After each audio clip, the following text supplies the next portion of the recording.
morning, everybody. For those of you who I do not know, Mark, my name is Lyal White. Good to see a familiar face at the back there. Thank you very much for joining us. My name is Lyal White. I head up the Johannesburg Business School here at the University of Johannesburg. We are very, very pleased to have you here today. We're even more pleased to have this esteemed panel with the most esteemed of all, Kieno Kammies. I'm going to do a short say excluding me. But I was a little bit surprised to see that all of you are from Cape Town. So there's obviously some type of brain drain that's going from, I don't know which way it is. It's the tech hub of Africa. So that's why I brought my notepad that says, just to remind you that we're all in Joburg, and we would host you in this very room where we can look down Empire Road. Empire Road is one of our principal roads here in Johannesburg. Don't get lost on that road. And then you can look straight into Ponte and the rest of where it all began. It's a very, very interesting phase that we're in right now. Liesl, thank you very much, Liesl and the team, for putting this all together. It's an exciting time. It's an exciting session that we're going to run now on work and learning. But in true Liesl form, she's given me 4 points to mention. Oh, first of all, Happy Africa Day for tomorrow, everybody. There. I remember Liesl. No, Happy Africa Day. It is something that we celebrate. JBS is an African business school. We are looking to do what we are doing here now. We want to expand our African footprint, and not in a negative way, not in any form of carbon way or anything like that. We want to really exchange people, lecturers, students between South Africa and other African countries. It's something that we have been passionate about, Liesl and I, for a long time. We've worked together now for nearly 10 years, which is quite surprising, I suppose, for you every single day, Liesl. But it is something that we are passionate about, and that's what's brought us to the University of Johannesburg and to start this exciting venture of the Johannesburg Business School. What is JBS's differentiator? Interesting question, Liesl, and I think I'm going to share it with our audience as we kick off. There are about 18 registered MBAs across South Africa at the moment. I see you nodding, I don't know if you've done this research already. So, but what are we going to be doing differently at the Johannesburg Business School? I think it's an interesting question, and why are we actually starting yet another business school when the market seems to be saturated with business schools and MBAs?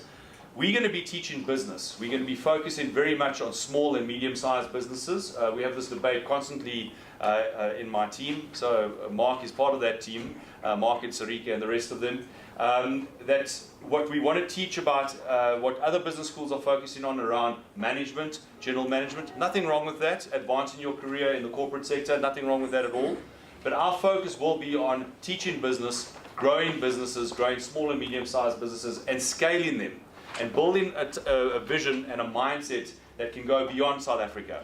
In that is how we are preparing individuals, small and medium-sized companies for the next era, the fourth industrial revolution, as our Vice Chancellor mentions quite frequently. And with that is also obviously the future world of work. There's a lot in that, a lot in this opening statements and what our dreams and ambitions are as a business school, but we really need to move the needle. And in South Africa, and Kieno was just mentioning this to me as we were kicking off, is we need to change the story. The story of lackluster GDP growth, which he's going to talk a little bit more about, of job creation. I was driving here this morning, and they were talking about the brain drain out from another radio station called 702, Kieno. And they were talking around. Yeah, they were talking about the brain drain and how South Africans are leaving. Skilled South Africans are leaving the shores of South Africa, and a Brazilian called in. This Brazilian, who is an electrical engineer, came out to South Africa just before the World Cup to start his career, and he actually started his family, and he's not going to be leaving, he says, because guess what? It's worse in Brazil. That's what he said. So that doesn't come from me, but they have an unemployment rate of around 13 or 14%. I think in reality it's much closer to 20%. Ours might be 27.5%, but in reality, as we know, youth unemployment is way above 50%. We as the Johannesburg Business School want to be part of that change, and that is very, very important, and we see the change being in the space of small and medium-sized businesses. And I must add again, in how we scale those businesses, because scale in Africa is important if we're going to contribute to the collective impact, and we're going to contribute to moving that needle on development across the continent. I travel across the continent, I come across or I meet with a number of entrepreneurs, and I think the big differentiator when we do these types of things is that we need to have a vision, and a vision that's much bigger than just this. And that's one of the reasons why we're in this beautiful building, looking way beyond just the walls. We've got glass, you can look out, and we have to have a vision that involves a global mindset and for our entrepreneurs and small businesses. So with that, I actually just have one or two quotes that I want to kick off with, and they're from, and it also helps illustrate what we're going to be doing. And because I want to just mention, I'm not going to go into what we're going to be doing with the MBA. The MBA is kicking off in 2020.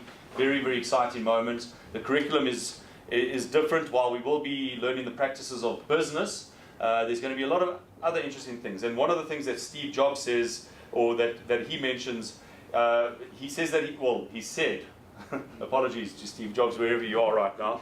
I think the biggest innovations of the 21st century will be in the intersection of biology and technology, and I'm sure you've all read about this. When I think of that, I've come across a very, very interesting field of biomimicry, and that's one of the things that we want to talk about and that we want to teach at the business school. Along with things like, we're working with a small entity called iGym. Has anybody heard of iGym? iGym? Where are they based? In Stellenbosch. Okay. You know, man. You know these Cape guys. Anyway, iGym basically trains you to see things differently, but it helps with your decision making. So when we talk about the fourth industrial revolution or industry 4.0, it's not just about the robots are coming and what are we going to be doing with technology and all the rest of it. And as Bill Gates has also said, that it will accentuate your efficiencies or your inefficiencies through that process. What we are talking about is the role of creativity, the importance of humanities in business modeling and business education. And that's where I think this can all come together. And that's something that Kieno and I have been talking about on a more serious note, Kieno, in what can we do differently. And so part of that is part of the session today, part of this discussion. I really want to thank all of you. I know you've come from far and wide, even though it's still Cape Town. But I really do, on a serious note, thank you very much for joining us. Kieno, really thank you to you. You drove this along with Lyal, so I do appreciate that. I'm not going to give you a long introduction. I think your name speaks for itself, or does it? Kieno is very, very much involved with areas of innovation, entrepreneurship, social entrepreneurship. He's quite passionate about these things. That's what brought us together. He also hosts a show on Cape Talk early in the morning, so he's usually up way before any of us are even thinking, but that will not stop him from dropping you a WhatsApp at about 4 o'clock in the morning. But Kieno, thank you very much, and I'm going to just hand over to you to take things away. Thank you very much, Lyal. And number one, thank you very much for hosting us here. And you know when you're getting older, when you sit down for long enough, and it's really painful before you take your first step. Anyway, listen, it's a real pleasure, and we make jokes about being from Cape Town, etc., but I think a lot of the real opportunities lie right here in Johannesburg. It's the powerhouse, I think, of the continent. But the reason we're having this discussion today, I've been saying to Lyal, I hear a lot of people talking about fourth industrial revolution, a lot of people talking about artificial intelligence, a lot of people saying that we have to do it. We somehow need to get there. I mean, there is a double exponential growth in technology. Yet, if we look at government, if we look at the education department, you still have some dinosaurs there who try and turn very slowly. So while the technology is doing this, you have discussions taking place about education doing this. And what's the problem with that? The skills flow that you're going to need from the grade 1 today, by the time they leave matric or whatever we call it, grade 12 these days, it's not going to be up to par with what you need. So we need an education system which can pivot as quickly as the technology is. And that is why we've got Colleen here, for example, doing some amazing stuff. We've got Vish, and they're going to introduce themselves. Vish is here when it comes to HR, when it comes to new ways of learning within the big corporate space. This is a man who will be delivering a talk on this to some very senior people, albeit very young people in his own organization. So that's another aspect of what we need to talk about. Then there's the technology, augmented reality. There's a whole gamification. Glen Gillis is with Sea Monster. They're currently doing work with Air France. He can tell you a little bit more about that as well. But how do we bring this all together to make sense? Because I work for a media organization, and I love Prime Media. where we've been having discussions for the longest time, and I've been saying to Omar, it's like our Group CE, I said, we must stop talking about it. We need to do the basics right before we even start talking about getting machine learning, natural language processing, and robotics into the mix. And that starts with data, how we actually collect that data. The databases we put the data on, how we annotate the data. And these are some of the things that we're going to be talking about today. Does anybody know what the future holds? Let me just see. Thought I'd start with a really easy question. What is your name, sir? Josh. Josh, do you know what the future holds? In the place of work and the various industries that we're in, the verticals that we operate in. Do you know? Can't be quite sure, but it's dynamic. That's a good answer. Anybody else? But isn't it an exciting time to be living? Where you don't know what the hell is happening. You don't know which technologies are actually going to be leading, but I'm going to have to bet on a particular horse. It's an exciting time to exist. And it's only the truly innovative people, the people who are willing to pivot very quickly when they see changes in technology and the various landscapes, that are going to make a success. So we can all sit in boardrooms and go, okay, what are we going to do about fourth industrial revolution? But unless we go out there, unless we get out on the ground, it is going to bite us on the bum. Because, I mean, we are a country, Lyal, help me out here, we haven't even gone through the first industrial revolution. We talk a lot about it, though. We talk a lot about it, exactly. But anyway, I think the bottom line for me is GDP in this country, GDP growth. What feeds GDP growth? Is it the macroeconomic stuff? Obviously. But what can add to exponential growth in GDP? It's what we do, what Lyal was talking about. Not just South Africa, but on this continent. It's micro enterprises, it's small enterprises. It's those small and micro enterprises interfacing with big supply chains. And that is something that is also being affected by things like artificial intelligence. So without any further ado, ladies and gentlemen, I'm going to ask the panel to introduce themselves. And I'd like you to introduce yourselves in line with this particular topic. So I'm Vish, I'm involved in HR, and then your preferred future, I think that I like to call it, and the sort of things that we need to be cognizant of when it comes to your sphere, that you understand very well. Same with you, Colleen, same with you, Glen. So Vish, let's start with you, because you've got the beautiful spectacles. Nothing wrong with yours, Colleen. It's very gorgeous too, but I can see his a lot better. I can see very clearly now. All right, good morning, everyone. Thanks for making the time. It certainly feels much better to be on a Friday morning than probably a Monday morning. So my name is Vish Sanghani, and currently I'm the head of learning and talent for the investment banking business within Standard Bank Group. I actually come from very far away, Rosebank, so I'm the exception. So I get a special call out to all the guys from town. And my role is two-pronged. One is to, I guess, manage what I call the more traditional learning agenda and work around what we in HR call talent management.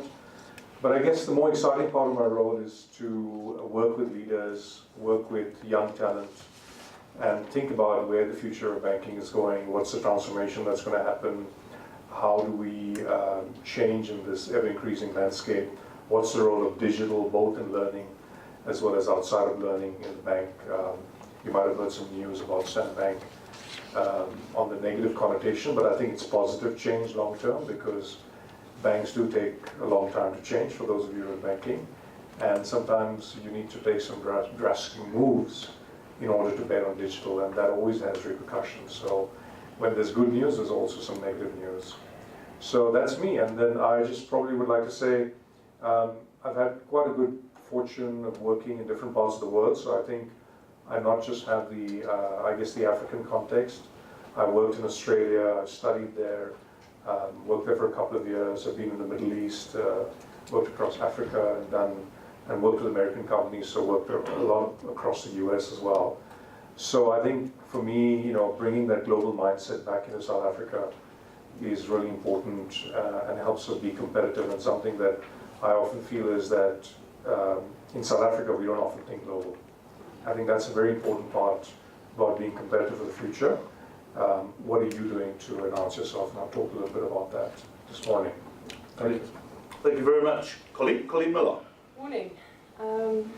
Very excited to be here as well, because the changes that we're seeing in terms of how we live, work and play obviously need to be reflected in terms of the education system. And my history is I've been involved in education for about 23 years, during which time I've headed up a school and I worked for UNIVESI as an evaluator for the accreditation of independent schools. And that gave me the opportunity to actually travel around the country and to actually look behind the curtain, so to speak. And I say that because obviously they're very good private schools in South Africa, but in terms of embracing innovation in its entirety, I felt that was an area that needed to be addressed. And so what I did was I resigned in April 2015 and I came back to Cape Town before certain educational role players became more dominant, and researched overseas actually in terms of how we're educating children for the future and for jobs that don't yet exist. And by no means do I pretend to know all the answers at all. But what we realized that we needed to look at the task of education. What are we learning, why are we learning it, and how are we learning it, in order to prepare the children for the future. And that underpinned the basic premise upon which our school, Rallim, was founded. It was a long process because that was in 2015. So we actually identified, which is quite interesting because obviously keeping abreast with certain trends, how on board we are with certain ideas. And by that I mean the redesigning of education. So for us, it looked at a three-pronged approach. It had to be an alignment of the visual redesign, the auditory redesign, and the pedagogical redesign. And I say that because when we were struggling to get funding and to get land and premises, I was told, why don't you just get a house and teach from there? And to me, that person didn't understand what we're trying to do. So if you ever come to Cape Town and you come down to Sunningdale, please come in and pop in and visit us, because you'll see what I mean. I actually had a clip, but you can go onto our Facebook page where it shows a complete redesign visually, because we want the children, when they walk into the environment, to see something different, to hear something different with a new anatomy of language, and also to feel or experience something different in terms of the pedagogy and the approach. And the whole thing, when we decided on that redesign, was to look at what certain commonalities or principles are key to us. And the driver for us was the student, and that students are different. And the system as it currently exists teaches to the standard. It doesn't take into account the learner differences, the learning styles, and the rates at which the children learn. It also, they might profess to do it, but a lot of schools don't do it, learning through inquiry and discovery, and also fostering those 21st century skills which are critical for them to obviously take their place in the world of work one day. So what we did with that is we had very specific approaches in the pre and the prep, and when the high school comes, we go to adopt the phenomenon-based teaching and learning approach, which has been adopted by Finland, actually, in terms of showing the interdisciplinary nature of learning. And obviously linking it to industry, affiliating with business schools, with universities, and the world of work to make it relevant. So for me, I know I'm jumping around a little bit, but for me, the key drivers in terms of the concepts are flexibility, relevancy, and personalization of the learning. And just on a practical level, what we do with that is that we actually have what we call master classes with subject-specific expertise in the prep school, and we have personalized timetables for the students in terms of the accelerate and reteach programs. So in other words, children that are in grade 3 but are at grade 4 maths level will go to the grade 4 maths class, and we believe that will really address the rate at which students learn. We also group them according to their learning styles. We do learning styles assessments upon entry, and then in the classes we group them accordingly, and we adapt our teaching styles according to that.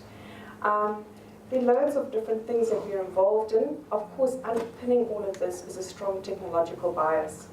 We have, I say we've got a one-to-one program, obviously with the iPad program from grade 1, but not only that, we also have a one-to-one program in terms of personalized learning. The IT program, I've got a team of fantastic IT experts that are heading it up. We're engaging with the different technologies, the smart technologies.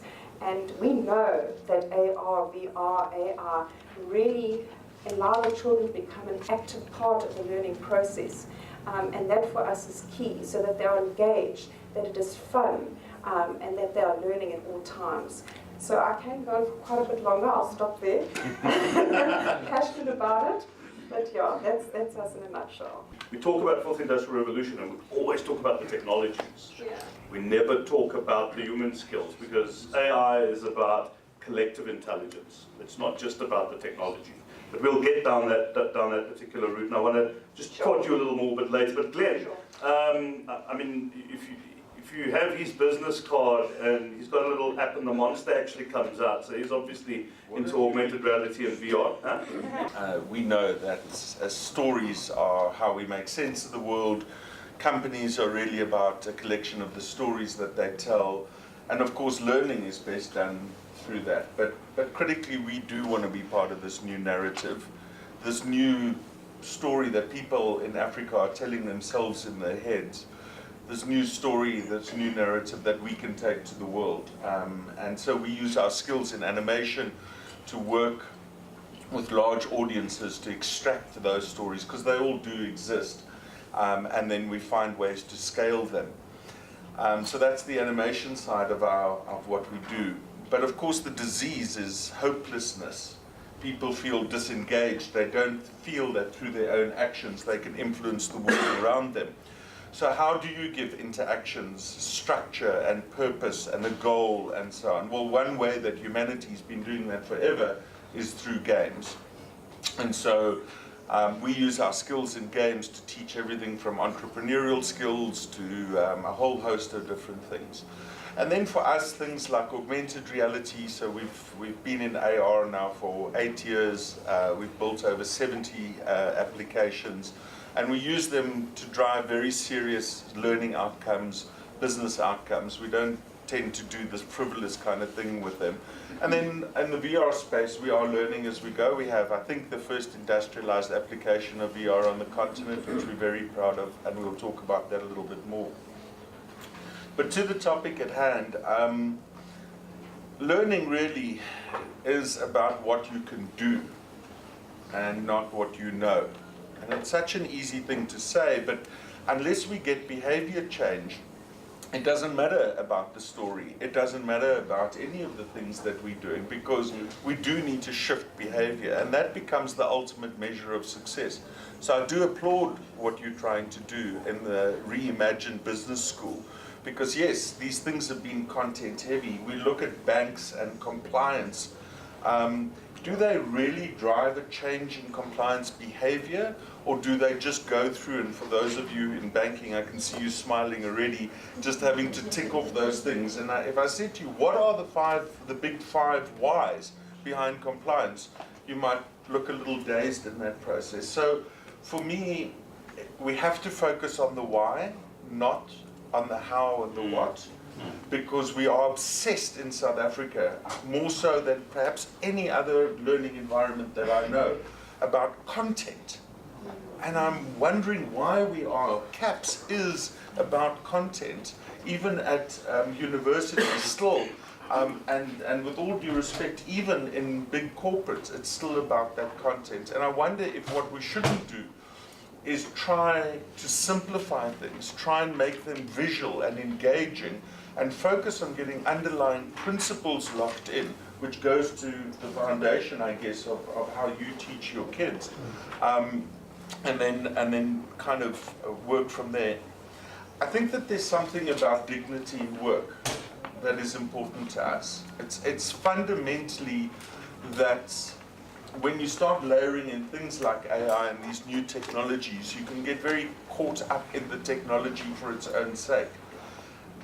It would be a sad day if we leave more people behind in South Africa and the world. If we use the power of this technology to drive GDP growth in the absence of growing society and building culture. And what has this got to do with business? Well, Keku Lake say no. Look at South Africa. Look at these powerhouses of businesses that are sitting with hundreds of billions of rands on their balance sheets, surrounded by essentially seas of poverty. And I say to them often, just as we start our meeting, I just want to understand what you see as the problem. Because for me, we speak about service delivery, we speak about an educational crisis, we get numb to what these words mean. And yet you, as large organizations, are exposing yourselves to the biggest risk of all, and that is societal instability. So let's just take one thing. Let's just take how you as a bank are truly growing your new users, how you're providing access to funding for small and medium-sized businesses. You know, if you're so smart, why is it so complicated to deal with you? You know, again, I'm a hell of a sorry if I've offended anybody, but like I couldn't care. I'm just, I'm like, I really do care. I'm like, I just want to get out there and understand, because I know that you are a human too, and that you do think about credit committees and how they need to make these decisions. So let's at least take the way that credit thinks, turn it into a narrative and play it back to its audience. So like you and you and you, we could go on forever, but let me just say, animation to drive story. I think story is where our advantage lies, and I think games make learning voluntary. And I will talk to that a little bit more, but it's a powerful idea in our world. Okay, thanks for that. And obviously we'll be going to the floor. This is just not going to be a couple of people having a bit of a chat amongst ourselves. I think we'll definitely be taking questions, but stories as well. I went on a lovely storytelling course right here at UJ. And I mean, it just brought to light how important it is to get away from the technological explanations of what we do and actually talk about how it impacts the world around us through story. So hopefully we can do more of that today as well. I'm going to ask all of you to just think of a couple of stories that you would like to share with us today. But before we dig into any of this stuff, so you're working in your space, Colleen, you're working in your school, and you're busy sitting behind your computers making monsters jump out of cards and stuff. How often do you chat to the schooling system? How often do you chat to the education department? When's the last time you had a meeting with them? Not recently. Okay. When's the last time you spoke to a big corporate? Not recently. Okay, we know you're just a pain. You can bother them in any case. Right. But I think herein lies the challenge. Right? The country has a vision. The country wants to achieve something. The country doesn't want 50, closer to 60% youth unemployment, big time, blah, blah, blah, as you were saying. But how the hell do we do it? With all due respect to our new president, and I love him, he calls a bloody job summit. And the same people who have not created jobs over the last couple of years are there talking about how to create jobs. And I really think it's the discussions that we need to have, not just the discussions, it's the people. Why are you laughing? It's the people across this chain that we need to bring together and have those discussions with those people, the people on the ground. Because we all talk about, hey, we're going to make sure that you get a job. It's not enough just to create a blinking job. Extended public works programs. Give me a break, 50 rand a day. Anybody here thinks that's dignified? What are you going to say to your grade 1 today, who in 12 years from now leaves matric and is really good at accounting? The only problem is because it can be automated, because it's repetitive, AI is doing it. What are you going to say to that child? So I think for all of us as parents, I'm a parent, I'd just like to say that we need to pull our fingers. We need to get out of our boardrooms, get out of our little entrepreneurial hubs, and we need to find each other. Because if we don't have collective discussions, guys, how are we going to grow the country? And I see a lot of people doing a lot of good stuff. The problem is they're not doing it together. If anybody disagrees with that, I'll certainly take some points right now before we continue this particular discussion. I want to make this as interactive as possible. Or if anybody would like to add something at this particular juncture, just put your hand up. Happy to take something from the floor. Because I'm not going to do the whole 20-minute discussion and then let's go and see what the audience wants to talk about. You're an integral part of this. So is there anything up until this particular point where you'd like to make a comment or two, an observation? Anything's welcome. Yes, sir. Just introduce yourself to us. Yeah. And then, yeah. Thanks, Chair. Thanks. Rudy Peterson here from UJ, looking after stakeholder relations. The one thing I do want to add to what you were saying there, as John was speaking, I realized the importance of private-public partnerships. And you just took that question out of my mouth when you said, well, have you spoken to the education department? Because I think that's where the disconnect is. We need an integrated system and we need the public and the private sector. So that's the one thing. And just in opening, our famous Prof in Africa always says those with ideas have no power and the ones with the power have no ideas. So I'm glad that you're saying that, yeah, and that's the problem in particularly in Africa. So I just wanted to make that remark. All right, so thank you very much for that. So I want to, and this is not about pointing fingers at anybody, I think we all, including myself, we need to do introspection. The business school needs to do introspection. Lyal has to ask himself, is this university even going to be relevant in 10 years from now? Is it? I've been having a chat to Manuel Kozo, who runs Silvertree Investments. He said one thing to me, they've got Pay Fast. No, not Pay Fast. That's the one where you can check your price, paycheck, or price check. Yeah. They've got a couple of businesses. And he said to me, we're having coffee, and he says to me, you know what? I just want someone to solve the bloody problem. I don't care if it's got a PhD. He says if a standard 9 or grade 11 comes and solves the problem, I give that particular person. I will hire the grade 11. I won't hire the PhD, because we are about solving problems in society. That doesn't say that academics is not important. But I do think, though, that the world of work, and especially with technology, there are certain skills that you're going to need. And there are kids today on Udemy and all over the place learning a lot of these core skills while we're still doing things the way we did. Now let's start with English. And I asked you the question, and it's not you, it's FNB, it's APSA, especially APSA, but there's, there are a lot of banks. Anybody from APSA here? Talk to you afterwards. Like Glenn said, I don't care. But what is it that you can do differently? Because I want us to do some introspection here. Just as far as your sector is concerned, if you could give some advice. I think I want to go beyond the sector. This is not about Sure. about banking. I mean, I think it's about the roles that people play, the roles that we play, and how we think about who we really are and what we're really doing. So let me just check with the audience here. How many of you are in an HR role? Just show of hands. We're engage with the audience. How many of you in HR roles?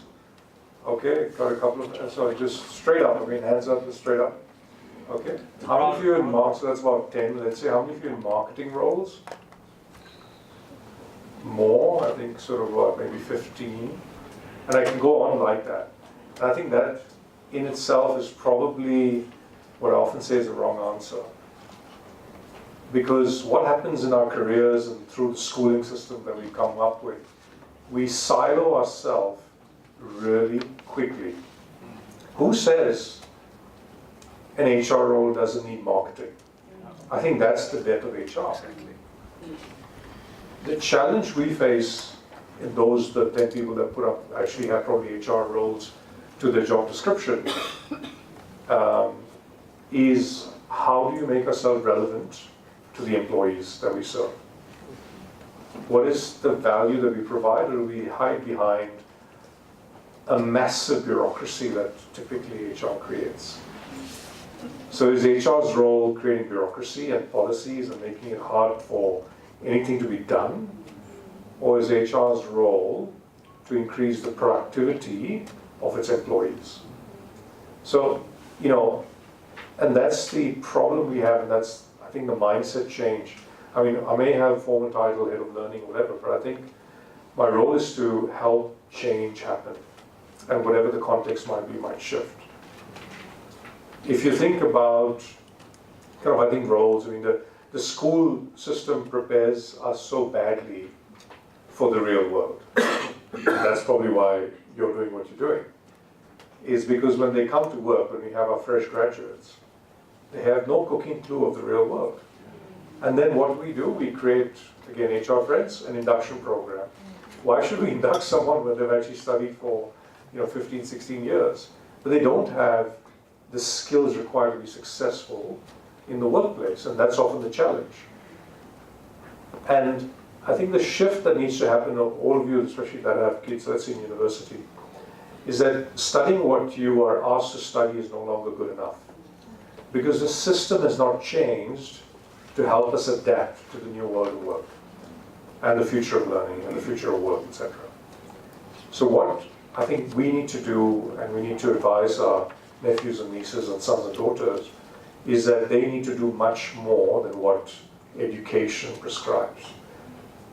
So that's one very important point. Probably another important thing which kind of resonates with the whole theme of this morning is around the forces of change. So if you think about, we say we're in the fourth industrial revolution, and I think to your point, we're still struggling with first and second, right? Until electricity is not 100% guaranteed and traffic lights don't work, we are in the second industrial revolution. So, if you think about, there was a great study that I read which said, if you think about the four revolutions, first was largely around kind of agriculture and that sort of stuff. The second was around power, the steam engine, all of that. I think the third one was around where technology started coming in, and now we're sitting at things like AI and other things. And the research said that the increase in productivity and the increase in GDP at a national level, including at a global level, in the first three revolutions was so significant because when agriculture was discovered, there was huge growth and people could till the land. When electricity was discovered and we understood how to use power, there was a whole industrial revolution. When technology was born and computers came into space, into our space, we learned to improve our productivity, and that's now the pain of our big inboxes now. But now with the fourth industrial revolution, I think they're arguing that this is the first time where after, let's say, a 5-year period of a big shift, we haven't seen that level of GDP growth and the level of productivity growth as it has been in the previous revolutions. So the challenge is, I think, that we actually don't know what to do. When we got electricity, we knew what we needed to do, and we could create industries. But now with technology, which is for the first time, there's more available out there than we can make sense of, and that we can actually leverage to advantage. And that's where the change is. I think we're not ready for that, and that's why we find ourselves in that situation. You want to say something? Yeah, I just wanted to ask, so what's your organization's purpose for existence? Why do you exist within the context of South Africa? Yeah, I think that's something we are changing. I think now you've seen the narrative, which is quite an aspiration narrative, which is Africa is our home, we drive our growth. Yeah. And I think that's something that has really caught on with our employees internally around a very strong proposition of being more. And from a learning context, we're actually driving a variety of fantastic programs to help personal transformation and business transformation and technical skills and all of that. But in the personal transformation, it's pretty much what we're talking about today, to say, how do we be more than what we think we are? And if we think of that, we can be more to our clients, we can be more to society, and that's how we can change. So that's kind of the narrative that we've brought into place over the last 2-3 years to help our employees understand that you can't be sitting waiting for a leader to decide a direction and off you go. Those are not the days we live in. What can you do proactively to think differently, to act differently, to serve our clients differently? To your example, you know, the matric guy has an idea that he should be the one who gets the funding, not someone who has a PhD. So it's just an empowerment model, because unfortunately organizations that we've built over the last 20-30 years have been so hierarchical. They always wait for the leader to set the tone before we take any action. Yep. And I think it's always you also don't want to be a complete rebel, because you might get fired for that. And we still work around certain principles of trust and respect and all that. But I still think at the end of the day, you know, I sit in sort of smaller meeting rooms where we discuss people like you in formal forums called talent reviews.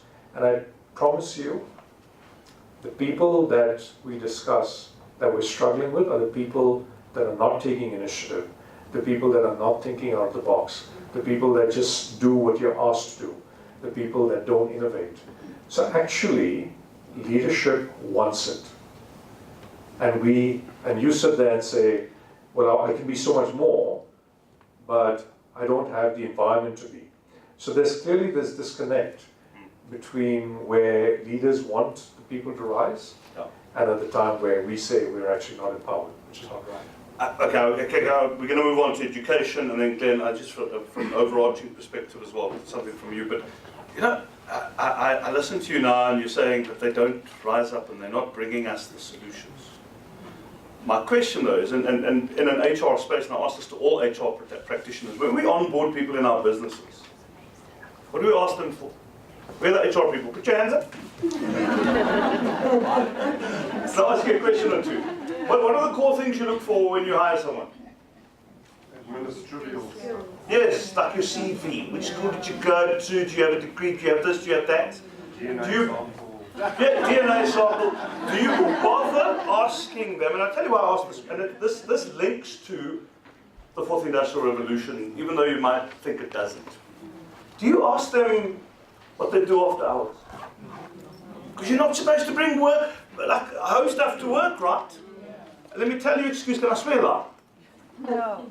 A little bit. It's bullshit. And I'll tell you why. Because I don't stop becoming the human being I am when I walk into your bank or into your big corporate. And surely the best way, and that could probably save you money, is if you knew that me as a single mom actually just wants to get home to see my daughter at 3 o'clock to fetch her from creche, because I'm never dad to look after him or her. I just want to be able to look after my daughter. If you allow me that one bit, and if my job allows for it, you have given me so much more in terms of goodwill. And I start thinking, hey, you give a damn about me. I don't necessarily want the $2.5 grand. That's always nice at the end of the month. But if I know that something that I care about, you care about, I'll go to war with you, and I'll have your back. So in corporations, and what is this? It's my big mouth. Was it you? Okay. What's this got to do with AI? I'll be short. So one of the things my business does is we work with machine learning, and we've created a system that diagnoses tuberculosis. Now, you can take that into the health department, but let me tell you, the first thing is you're going to find someone like Professor Pitcher, who's supposed to start the conversation, not having the conversation. Why? Because Professor Pitcher is a radiologist. Professor Pitcher is worried about other radiologists losing their jobs. So even when you have the machine learning solution and you apply it, you have to worry about the human beings within the system. And if you don't worry about the human beings in the system, they're going to sabotage it. And you're going to be stuffed, and then you're going to blame ML and the Fourth Industrial Revolution for it. But instead you need to blame yourself because you've not taken enough time to find out more about human beings. And I think the principle is very similar. When we hire people, actually give a damn about their families, what they love, what they hate, what their aspirations are, so that when we grow them in the business, we do it with meaning. And that's all of us.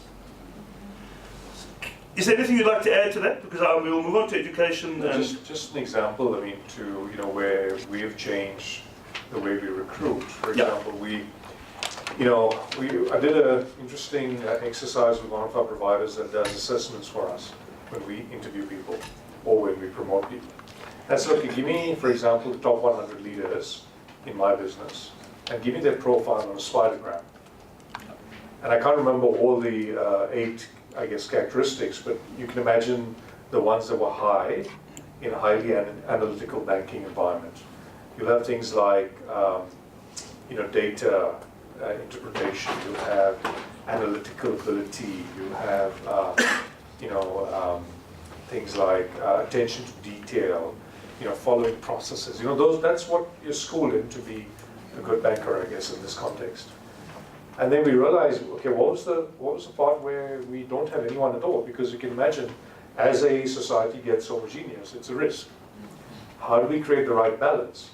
And one of the key things we put in the assessments now, going forward, is the ability to problem solve. Because if you have the ability to problem solve, you are an empowered person. That means you manage, you figure things out, you learn for yourself, you adapt, etc., etc. And you don't always are the one who follows the rules and the instructions. So that's becoming a big focus for us. To say when we want people, we want to make sure we can tilt that spidergram to make sure that we have problem solvers. Perfect. All right, I just want to pick up on a couple of things, if that's okay Go with for it, you. go for it. So in our experience, absolutely, one of the prerequisites for innovation is actually stopping to do the thing that no longer works. I mean, it sounds crazy because we get so caught up in all the new, but actually, where's the headspace, the budget, the human capital going to come from? And, a very good example is advertising. We still spend an enormous amount of the marketing budget, despite the fact that the evidence indicates that it doesn't work, essentially, in creating a trusted relationship. Remember, that's what brands are supposed to be about. Vertical. Okay, so... Please call me Glen. Getting some interference. But here's an interesting idea, or hopefully interesting, and one of the things that I think universities do really well is this critical thinking, this evidence-based decision-making. And it is a skill which I sometimes feel is lacking in organizations, and we've all been in those meetings where you talk about things that are really working and things that are not. And everyone says, that's very nice, but I have an opinion. I'm like, oh, that's fascinating. I didn't realize we were going to trade in opinions, because geez, you hear how many I've got. What I'm saying to you is if we're going to embrace a scientific, data-driven decision-making, I would put it to you who's in the academia, your skill, you've done really well at it over the last 500 years. Hold on to it and transfer it into us, because we need ways to kind of think about those things. Just to this issue of, therefore, what is it that we measure? So, 2-3 years ago, Accenture cancelled KPIs across all of their businesses. I found it ironic, since they were the people who went in and put KPIs into all of their clients. And what they discovered is the evidence indicates that KPIs do not drive correct corporate behavior. And here we are all measuring the wrong thing and ticking our boxes, and everybody of us know, stop nodding, you guys are going to knock yourselves unconscious here. Now go back and tear up your KPIs. I promise you, as Vish is saying to us, the actual conversation in the boardroom is not about the KPIs. I promise it isn't. I've been in too many of them briefly until they throw me out. Okay, lastly, 2 quick points, and the issue is again how you assess skills. So are you more like this or less like that? You've all done those assessments a million times. They're great if you're white and Western, less so if English isn't your first language, and of course they've been validated over the years. So with PwC, we did a thing, it's called Chaos. We had to change the name. It's now called Ascender. And essentially it uses spiral dynamics, which some of you might know, which is a value-based system. But the way that it does that is it puts you into a choose-your-own adventure. It's set in this new galaxy, and you're an explorer, and you get put into this world, and would you do this or this? It's like Tinder, it's better. But this or this, this or this. So you're making decisions based on challenges, essentially. So you get back a graphic novel, a story about you and your interaction with this instrument. Behind the scenes, the head of psychometry believes this to be one of the most accurate psychometrics they've ever seen, because it deals with archetype. It doesn't deal with words and their meaning and the subtlety of, Okay, so fast forward that. I think we're fundamentally assessing people in the wrong way. Because if what we want is not to assess content, but we want to assess skill, I think you're doing exactly the right thing. Your kids in Fortnite are learning creativity, problem solving, design thinking elements. They don't know that they are. So our job would therefore be to abstract the implicit learning that they're already having, serve that up so that over the course of, as they arrive at the Standard Bank's door, we say, this guy is a level 4.8 problem solver, and look at their communication skills. And you're going to say, show me your university degree? Say what? Neither Amazon or Apple require a university degree. They do want to know what your score on Fortnite is. We're going to have the Standard Bank Fortnite Academy started. Your investment, great. Lyal. If all the kids have got ADHD, why are they playing Fortnite for 10 hours at a time? Exactly. Colleen, from your side, I think you have such a lot of value to add here, especially with the education system itself. Look, I think that obviously in terms of our system that we've got, we are consciously fostering the critical thinking and the 21st century skills. So from grade 1, we have the Socratic approach where the question is posed about a particular topic or field of study, and then in order to answer it, they have to go through the entire learning process, and then they have to apply it. So from grade 1, but obviously level specifically. We also, sorry, I lost my place. So that is key. In terms of the high school, we haven't established it yet, but as I said earlier, we're going to have the phenomena-based teaching and learning approach. And with that, it's a recognition that you don't learn in isolation, that it is interdisciplinary. So that will also have a link to industry in terms of having guest lectures, in terms of having a mentoring program, a partnership with them. And I say that because we don't have a high school established yet. But Kieno's already been chatting to me about industry-related matters and how we can link up with that. One thing I read, which I thought was quite interesting, is the concept of the income share agreement in terms of students that can't afford to study. And what they do is, instead of having these huge study loans, they actually pay back a percentage of their income when they actually start working. And I thought that that was very novel in terms of equalizing it, in terms of making education and innovative education, which obviously at times comes at a price, accessible to more people. So basically, the graduates that we need to produce at the end of grade 12 need to be adaptable and flexible and self-directed, and they need to have the skills that you were talking about, Glenn, in terms of communication and collaboration, etc. And we are consciously fostering them from grade 1 in terms of what we're doing. I think what is key in terms of the system is an understanding that there needs to be a growth mindset and lifelong learning. and also the practical application that you're talking about. I read about a tertiary institution in France, and actually in the States as well, called École 42. And I mean, they're doing incredible things. They don't, it's completely self-directed. They don't have lessons, and they don't have teachers, and the studying all comes from themselves, and they peer mark and assess.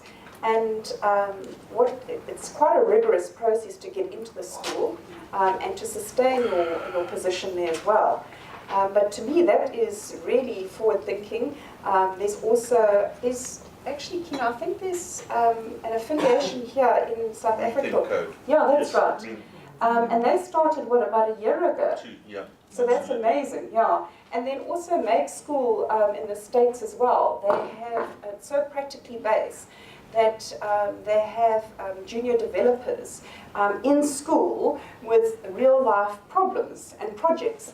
And I think that aligns very specifically with what you're saying in terms of gearing them up. You touched on it just now, Kieno, in terms of the academic stream. Of course you have to have that, those that want to become doctors, etc. But you certainly can have a marriage between the two as well.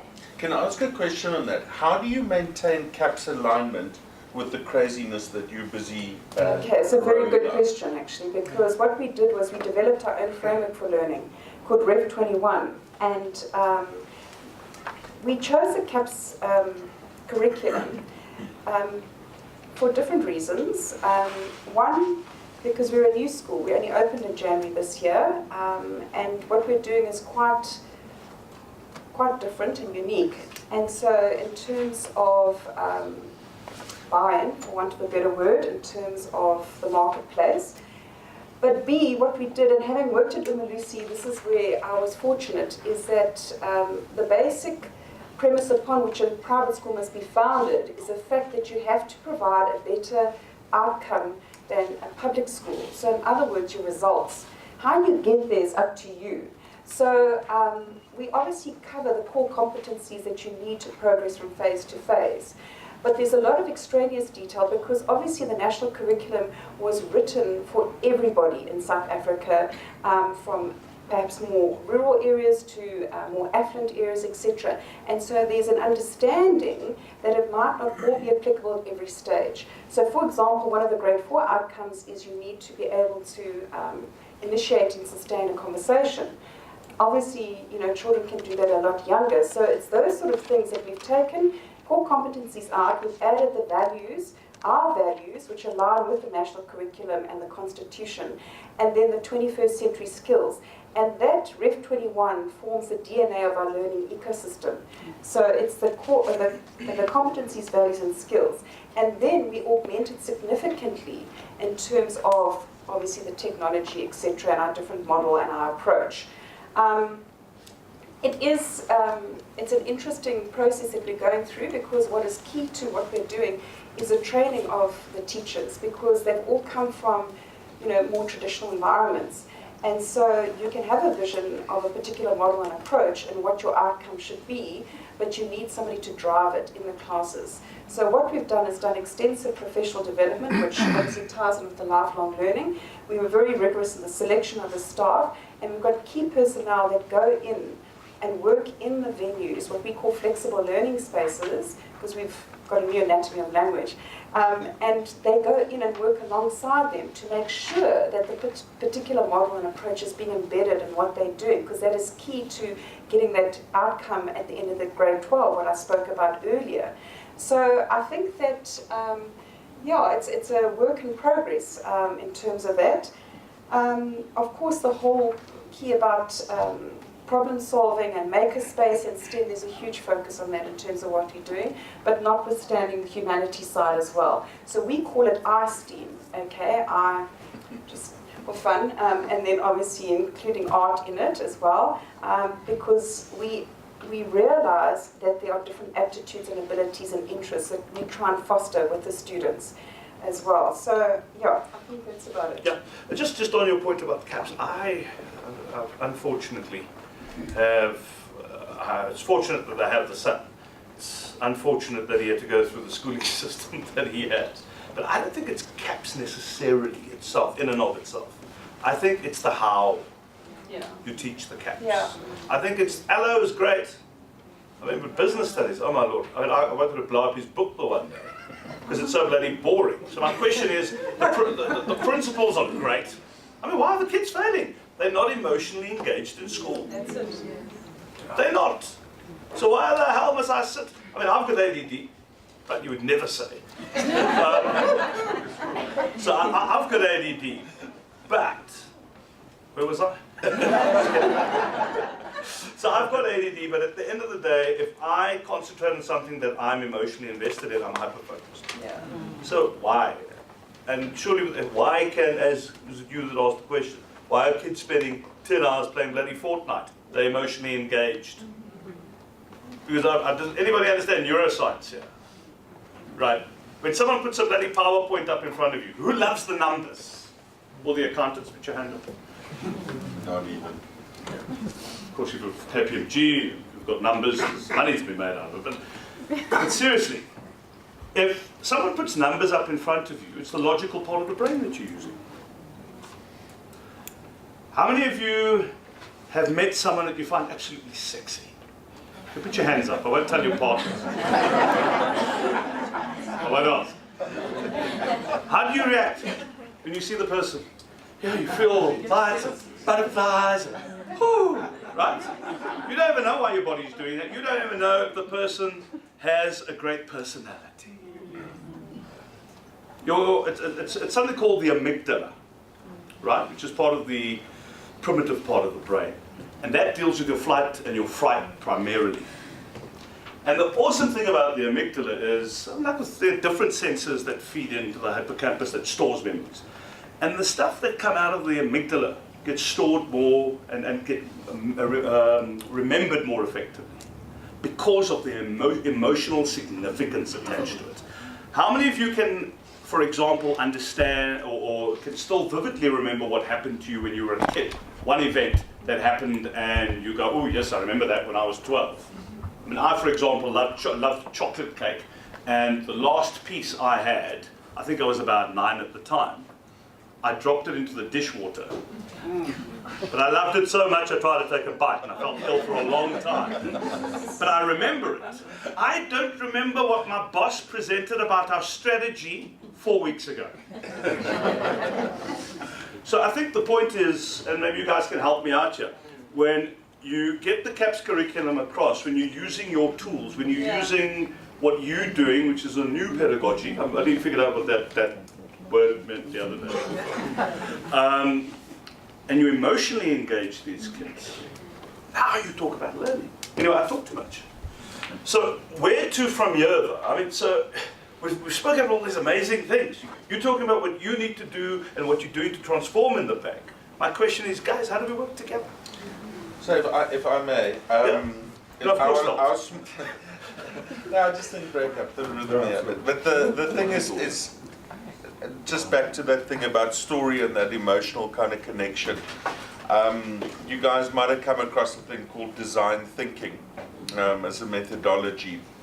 And I'd really ask you to have a good look at it. And one of the reasons is that it starts with empathy. It starts with essentially being able to truly put yourself in somebody's shoes. And I'd suggest to you too that I hope that is Africa's greatest gift to the world. I think out of South Africa's tragic past, we should realize actually that we're pretty good at that. We don't do well using that skill, but we should.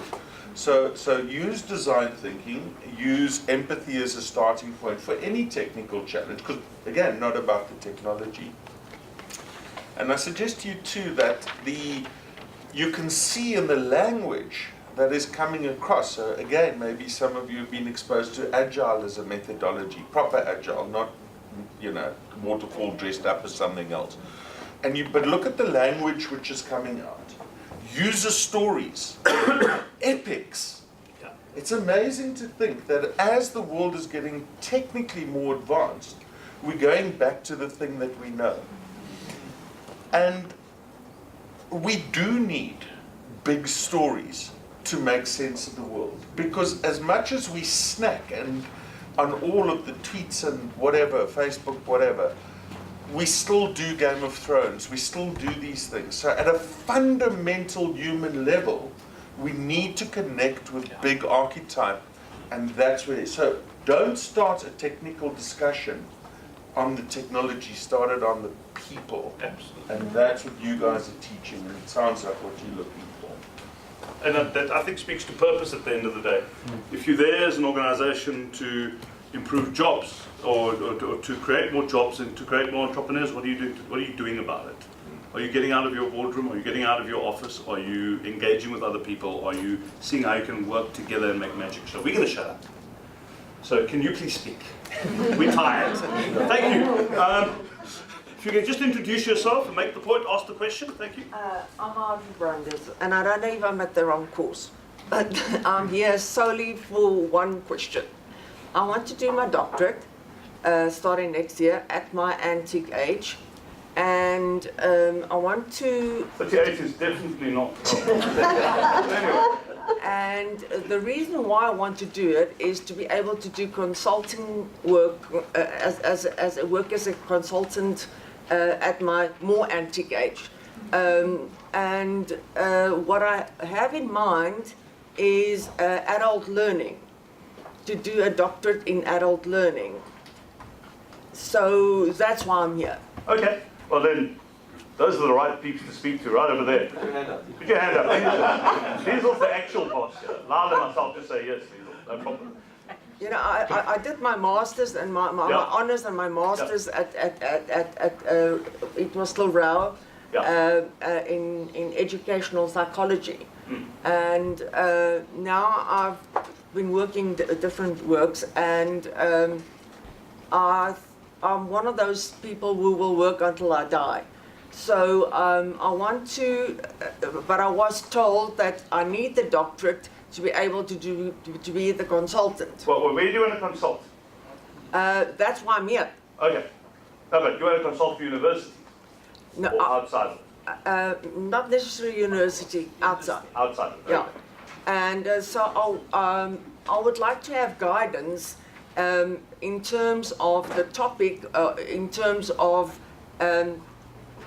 what is the vision for adult learning in future? Okay, the vision for adult learning, I think it's almost continual learning.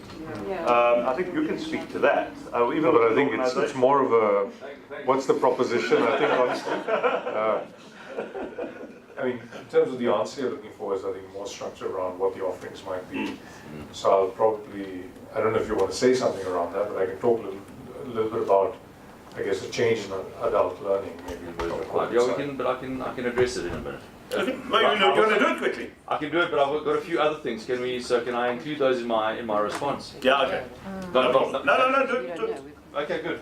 You do No, want thank to you very respond. much. Yeah, so it's been an incredible interaction, and what I'll respond on the adult learning. Look, there's a lot to be done. That's why we're here as a business school, because it's continued learning, and it's really to see not only how we position our kids, but maybe adults going forward, and what their purpose is going to be. I think fundamental to this, and you keep on bringing up the word purpose.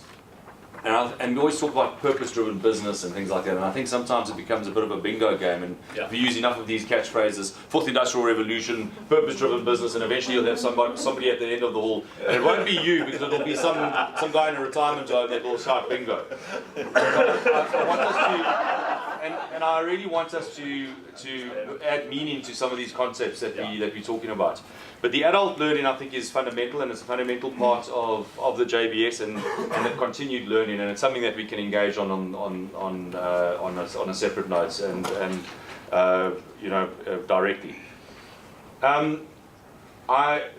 Vish, I was fascinated by some of your inputs around, and in my new role here, I engage with the strategists, I engage with the leaders of organizations. Obviously, it might be the CEO or head of strategy, and often I get pushed off, and we all come up with a great plan, and then they say, well, now let's talk to the HR people, and then I go to the HR people, and they bring out their long list of tick boxes, and they say, okay, let's go through this.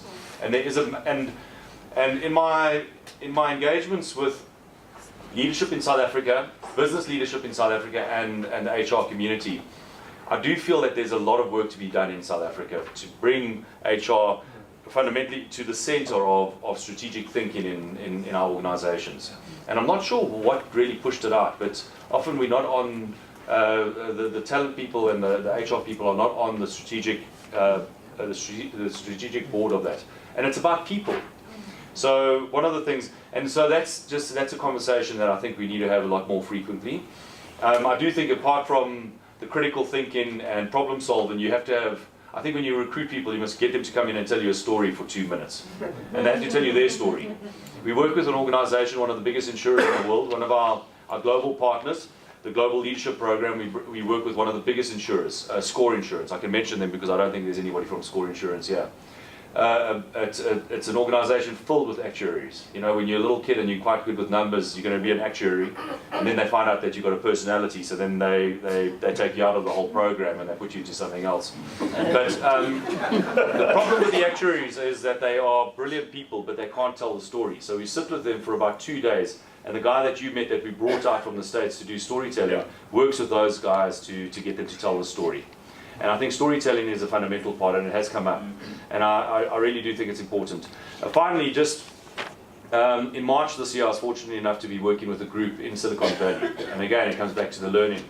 And again, with all the organizations that that are really driving innovation. You know, we're running a program now on business and the fourth industrial revolution, and the head of my executive and Mark, and we were all saying, well, let's take the guys to China, let's go to India, let's go to Amsterdam. The moment I landed in San Jose and I saw the companies that we were engaging with, Electronic Arts and all those guys, and we met with all of them, I just realized, well, that's why we have to go there.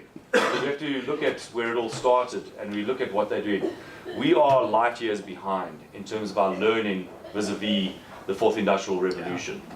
And the stuff that they're talking about this, the evolution, biomimicry is a fundamental part of their learning. And I think we just need to start playing catch up, but also being mindful of where we are around that. But those are just some of my final thing is, that was what I wanted to stand up and say was, I think it's been fantastic. We're talking about a lot of stuff. I'm going to put you all on the spot now and say, okay, how do we do it? Yeah. Now, how do we do it right now? And to say that I'm going to call you, Vish, and I'm going to say, let's have a cup of coffee. Tell me what we should be doing as a business school that will make us different. What is going to be our differentiator? What do you want from us? Because that is very, very important. If we are going to play a part in this purpose and these ambitions that Kieno put in front of us as we started off today, what are we each going to be doing differently? I'm going to be looking Glen up in Cape Town. Yeah, we will drink a few bottles of wine in the process. But I want to engage with you. I want to talk to Colleen and see where we can narrow the gap between your primary school education, secondary, and then going into tertiary and the business school community. Okay, brilliant. So, thank you so much for that, Lyal. Nice haircut, by the way. Thanks. Yes, sir. Okay, we'll come back to your question. I just want to give the gentleman an opportunity. Just your name, where you're from, and your Thanks. point. Thank you so much for the panelists. My name is Ogi. I'm a director at Inon Africa. We're a consulting and research firm just based here in Joburg. And I think just on Lyal's last point about bridging the gaps between primary, secondary, and tertiary education, if I can just maybe put an analogy to it in terms of storytelling to make it a little bit easier. In the modern age, well, previously when we were doing education, it kind of seemed like we're charging a phone. Like slowly but surely, the battery is going to go to full. Nowadays, with the technology that we've got available to us, it's more like a download of a movie or anything else. But the problem that most people don't realize is that it doesn't start downloading from 0 and go to 100. It starts downloading in batches. And certain things get downloaded at a particular time and other things don't. And what ends up happening is basically when you get somebody out of the education system and they go into the workspace, it is that download. So they'll have the piece of paper and it will say certificate of higher education, or it will be a university degree, but actually there's a lot of gaps in that download. So from our perspective, if I had to look at it from the outside world in terms of business, just bringing it down to a sector that's trade, right? You're looking for the lowest cost source. So you're not going to wait for somebody to put in place systems of HR or whatever the case might be so that you get a product at a reduced cost. You're just going to go and find another supplier. And that's essentially exactly what ends up happening within many organizations, our own included. If there isn't a particular skill that we don't have internally, it might take a lot of time to actually build up that skill, but it's sure a whole lot easier to go out and get it. And at the same time, we are not looking for individuals that are not able to absorb new skills or bring new skills to the table that we ourselves might not know. We're not an education provider, but we are obviously cognizant of the need to upskill.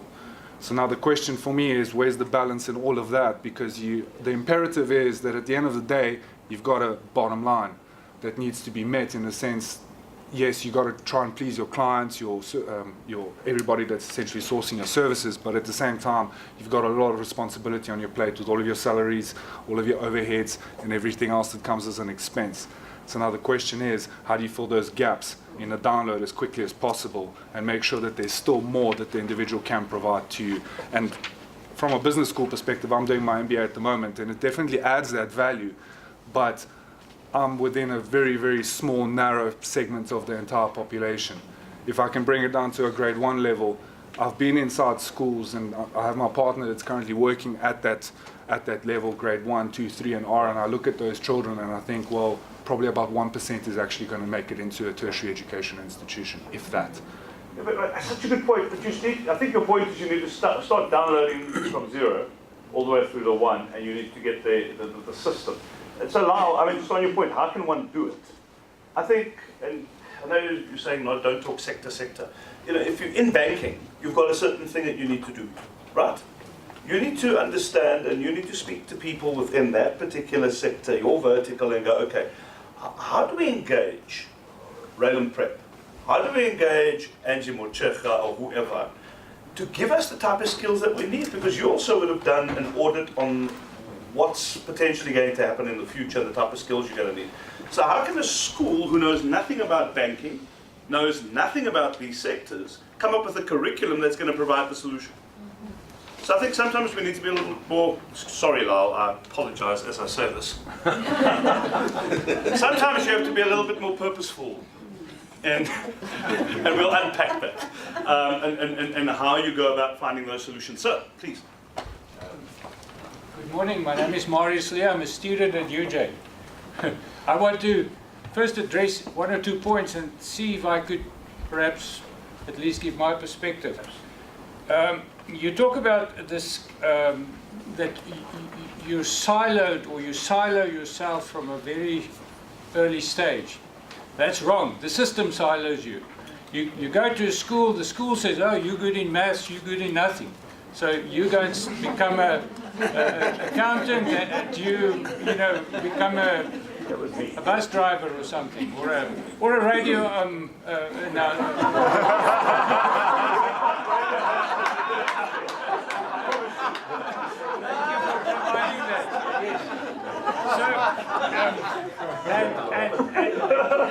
to see how difficult how true that system operates even today. Try to reinvent yourself. Try to start a whole new career when you're 45 or 50. And everybody says, wow, that's wonderful, that's creative, that's great. Try to do that and see how difficult that turns out to be. So that's the first thing, and it's important, because then you mentioned that you talk about the skills required for the workplace is the skills required for life. Well, that's what I wrote here, because my question is, what is the definition of a workplace? And why I ask that is, we talk about the workplace today. In the 15th century, the world looked very differently as it looked today.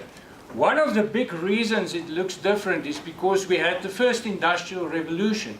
It changed everything. Now we're at a place where there's a fourth industrial revolution, and the idea is, or at least that's how I understand it, is that it will change everything.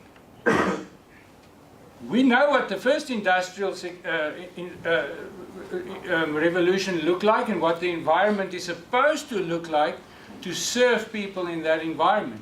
We have no idea what it will look like in 300 years' time or in 500 years' time if the fourth industrial revolution has worked itself through, but it's on us now. So we have to start innovating that and be creative there and imagine a whole new world. And that's secondly important. I love the idea about your school. I don't know much, but I wrote here, I made a note, I want to go and research it a bit, or at least Google it and so on. I recently dealt with a company called Hands-On Technology. They provide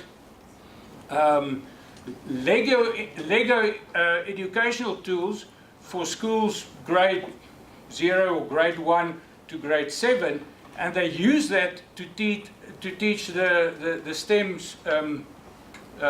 skills. They are limited to 15% of the country's schools because it's only those schools that actually can afford to use these technologies to teach to their children, and that's the private schools.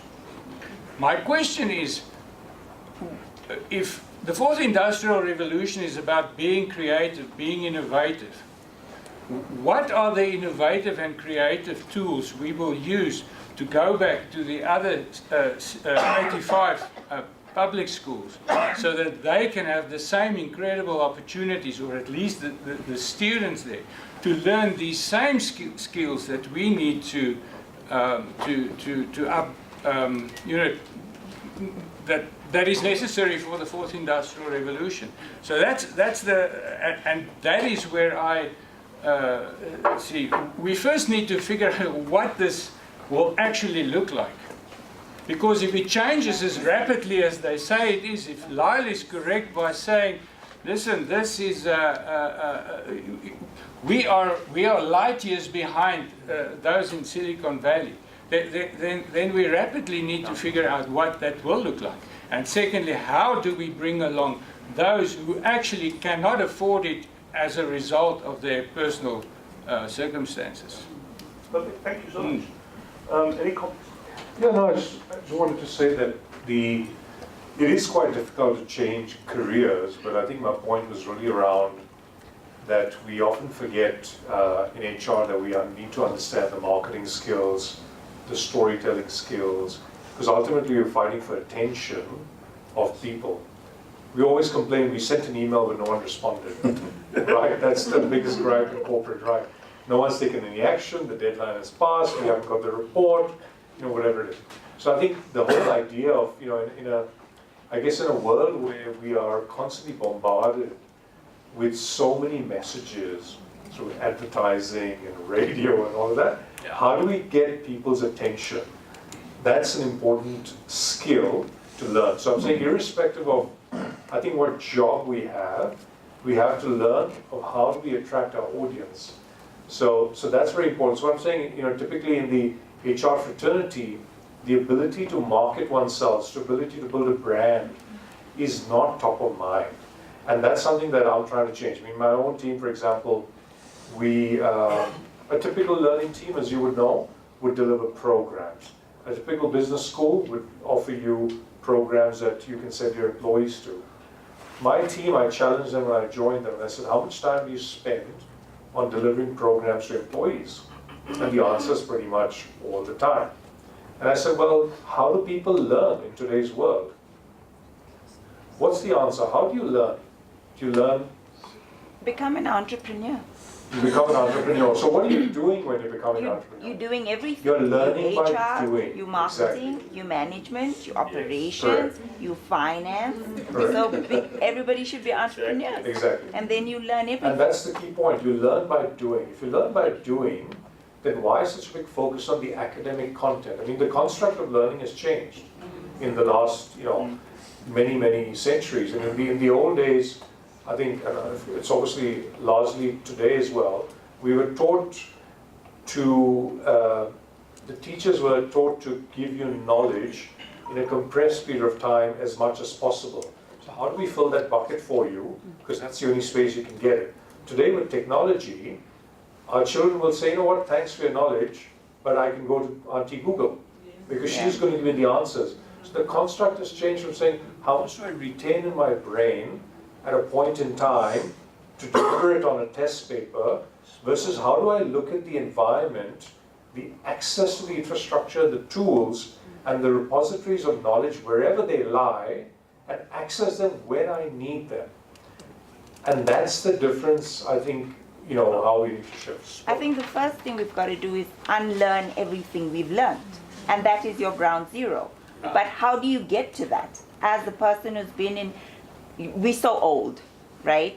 There's a lot of things we can't change. We cannot unlearn everything we've learned. But that is the key. So you unlearn everything and you start fresh. But you learn to be kind and not right. Well, that's what I'm saying, That you don't learn from Google. Exactly. So you're social, yeah. So don't forget that. A couple of hands. Okay, we've literally got. Okay, ma'am, if you can. Yeah. Yeah, no, it's not something to do No, it's with, fine. with my No problem. question. I do remedial work with children after school, and a fundamental is to be able, and I don't know how we can incorporate that in school, because there are not funds, and parents do not have funds, as we experience at the educational center, where I am doing the remedial work.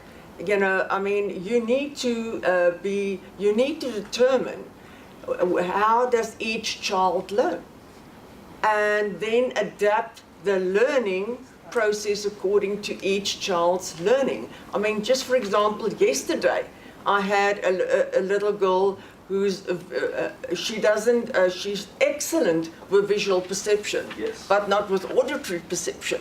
So now you need to adapt the whole learning process according to her. And I think that is and I also teach at a school for special needs children. Yeah. And they are each different.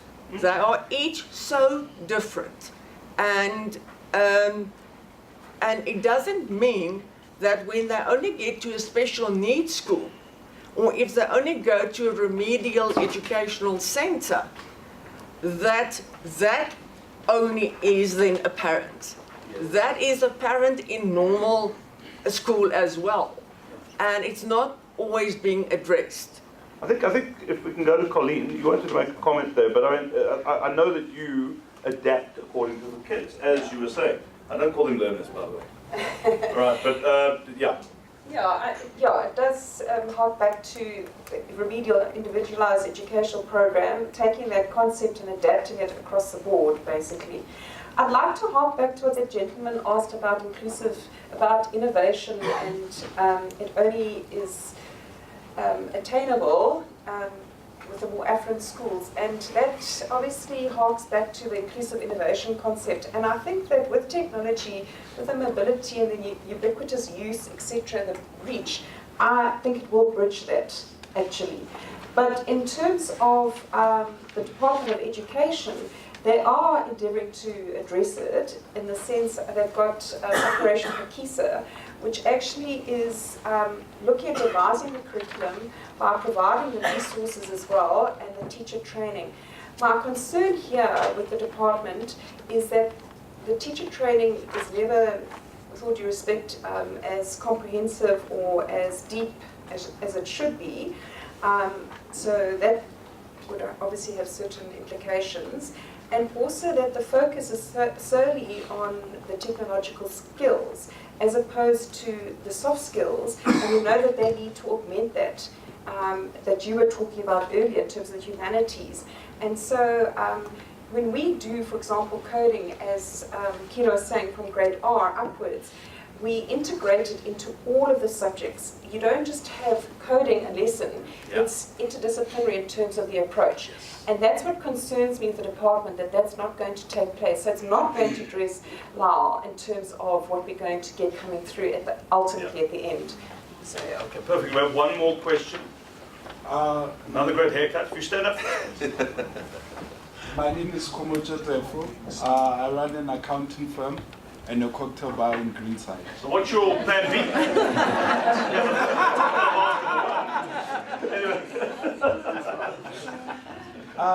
I would like us to discuss, as small companies, what's the right way to go about trying to attract the right staff?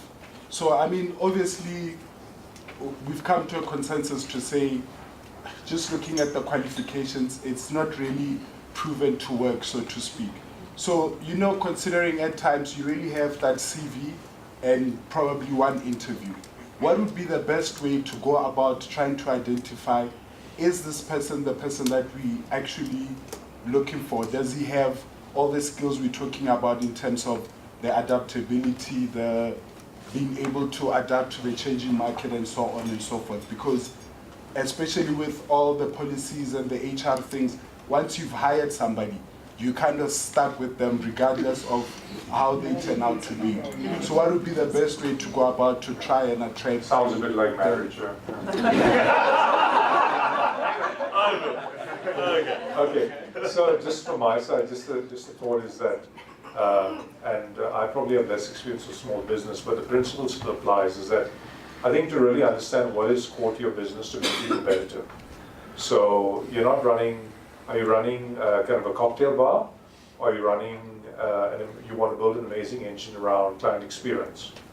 You know, that's an important thing. Do you recruit based on a CV, or do you have lunch in 10 different restaurants to find the best waiter who has the smile on his face, is willing to help, understands your needs, etc. So I think, you can get a little bit non-traditional about the hiring process by really understanding what you're really building. You're not building a cocktail business, and understanding that. If you think about Amazon, we spoke a little bit previously about sort of really understanding a person's needs, and Amazon does that best. I mean, think about it. And so many businesses have been, I think, modeled around that they truly understand who you are, because they use the AI engine to understand your patterns, your behaviors, what you're looking at, what you like, how much time you spent on a page, and they build a profile of you before you even know what you potentially might like next week, and they recommend you those sort of things. So I think we've gone from sort of customization in the early days, where even our uniform and our shirts were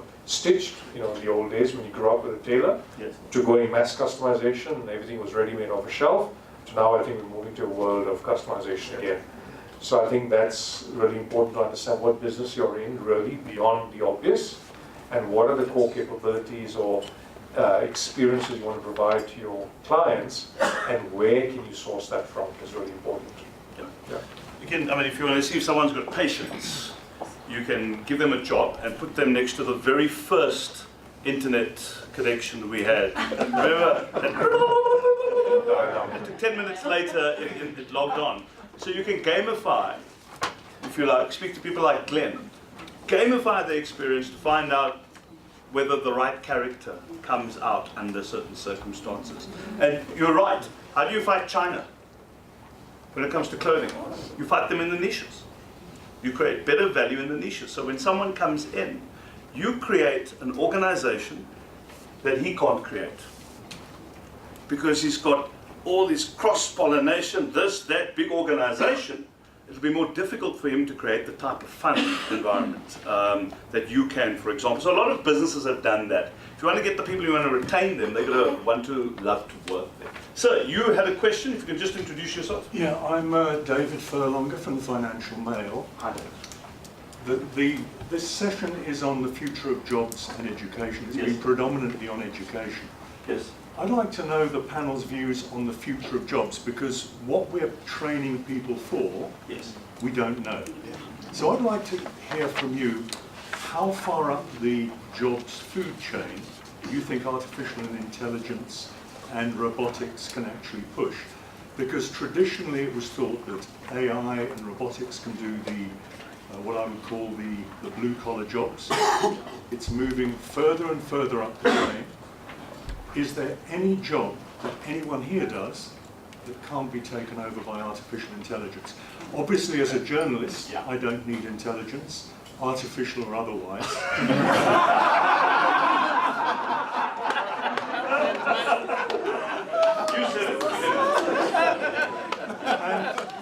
And it's generally been thought that at the very top of the corporate ladder, where you've got the executives, that you can't have robots there because they lack empathy and humanity.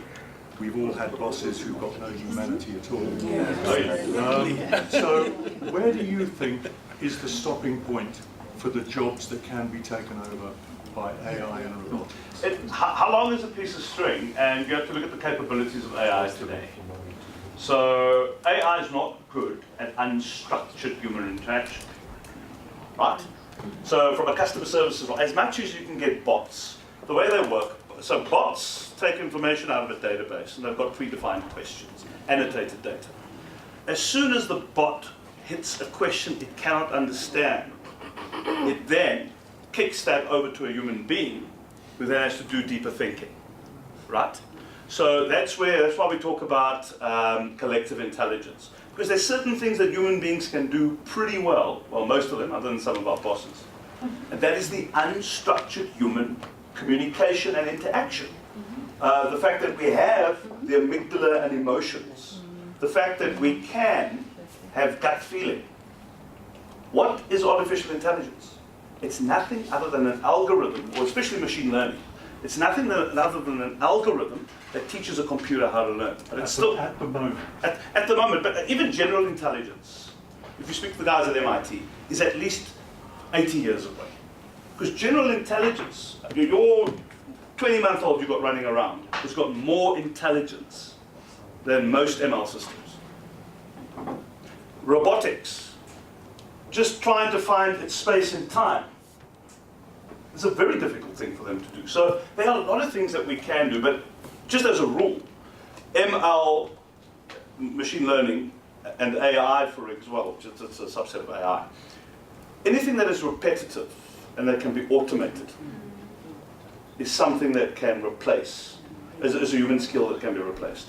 Okay, that's just a broad look at it. So if you look at an accountant that has to do the same stuff, so I had chats to people at Deloitte, for example, even auditing, unless you do creative auditing like some other company, you might still need human beings for that. That can be replaced through blockchain and AI. It can. So what's Deloitte doing next? They've got to go to consulting.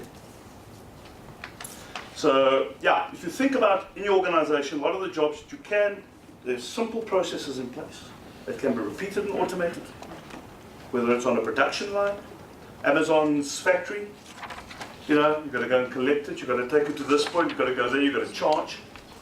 That's what can be replaced.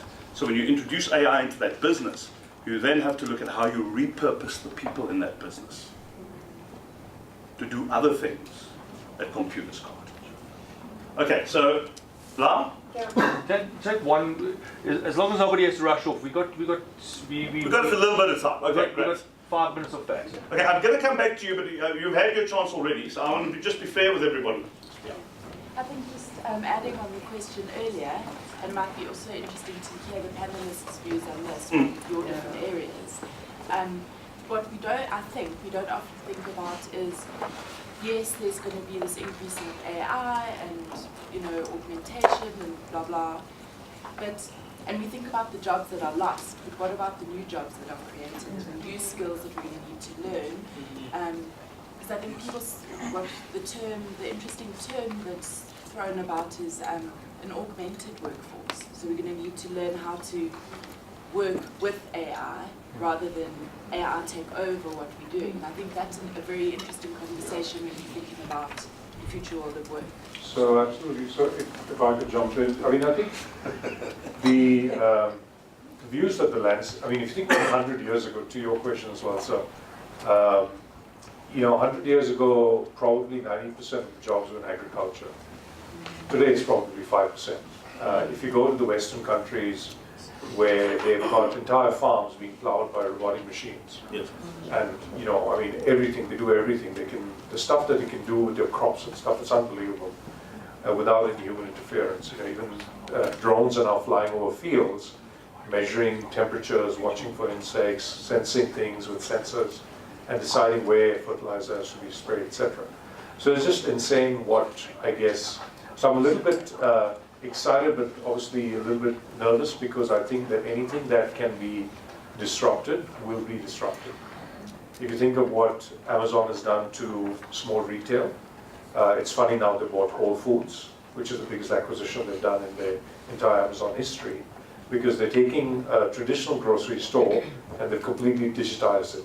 Has anyone seen the video of what they've done to the Whole Foods pilot concept? You walk in there, you've got turnstiles, you scan your mobile phone, Amazon knows who you are, they know your history of what you buy, you walk around the store, you put stuff in your basket, everything is barcoded, the whole ceiling is covered with these special cameras that read what you put in your basket. When you walk out, you do not go through a teller, because it's already added what's in your basket. When you walk out there, the bill is on your mobile. So guess what? Anything that can be disrupted will be disrupted. If you think about software, you spoke about, accounting, every area where I think technology can take the lead, it will take the lead. But you're right in saying that because agriculture went from 90% to 5% doesn't mean that everyone's sitting jobless, right? We evolved and we learned to create new skills, but I just think the speed of that change has got faster and faster and faster. And that's why the importance of learning very differently today is very different from learning, 50 years ago versus 25 years ago. So I think that's really clear. There was one more point I wanted to make about that. If you think about Airbnb, what it's done to hotels, there was a stat that said an Airbnb employee on average is booking 80,000 rooms a year. You go to the Hilton and ask the sales guy, how many rooms does he book a year? It's not 80,000. And at what cost? So, where technology can disrupt, you never thought to build a hotel, you need to build a hotel. But with Airbnb, you don't, because it's your homes that's on the network. So I just think, it is getting a very scary place, but we do use Airbnb, we do use Uber, we do use the likes of Amazon, we use all of that, we consume all the services. But think about the backstream effect on how many companies are destroyed along the way. So it is a ruthless environment, no doubt. I think the future is going to be ruthless. And I think that it really is. I think there's a very old phrase that says, only the paranoid survive. You must have heard that. And that's true. I think you have to be paranoid going forward, because if you don't get eaten, somebody else will. Glenn, I got you an augmented. Yeah, I've got a couple of random sort of comments, so forgive me for a bit disjuncted. So, and not only is the universe stranger than we think, it is stranger than we can think. I think it was Niels Bohr said that to the journalist about what the future world of work looks like. But just to pick up on the theme of what these jobs are likely to look like. We are lucky enough to be in a conversation with Amazon. They haven't given us any work yet, but what's interesting is what a computer can't do is sit down with you and say, great, we've met you, you've proven that you can get some stuff done. They say, how are we going to help you create extraordinary value in your business? I'm saying, excuse me, what? Sorry, how long have you guys been in South Africa? They say that they are the most customer-obsessed company in the world. So they spend all of their time talking about how they're going to help me make our business more valuable. That's just a bizarre idea. When last did you sit down with a client, a potential partner, who thought that way? And I believe that they are fundamentally different to Airbnb and Uber. I think that Airbnb and Uber are great models, but they're not business models. They don't make money. They exist because of the hothouse effect in Silicon Valley, where cash chases cash and people chase fees. I think they've disrupted, but I don't think that they've created value yet from an economic point of view in the way that we understand it. Another thing that I ask of you is, with all the social media, do you feel more or less lonely? More. Isn't it weird that here we are with all of this technology, and yet we feel disconnected from each other? So fast forward that, and going to a bar where somebody knows my name, Do you remember that show? You're not that old, but some of us are. But, you know, going to a bar where somebody knows your name is a fundamental human need that no computer, not a robot saying hi because Amazon is tracking me or Facebook has got some bloody algorithm, but where somebody actually cares. And frankly, every time I see my accountant, I need a drink, so I think you can very well be on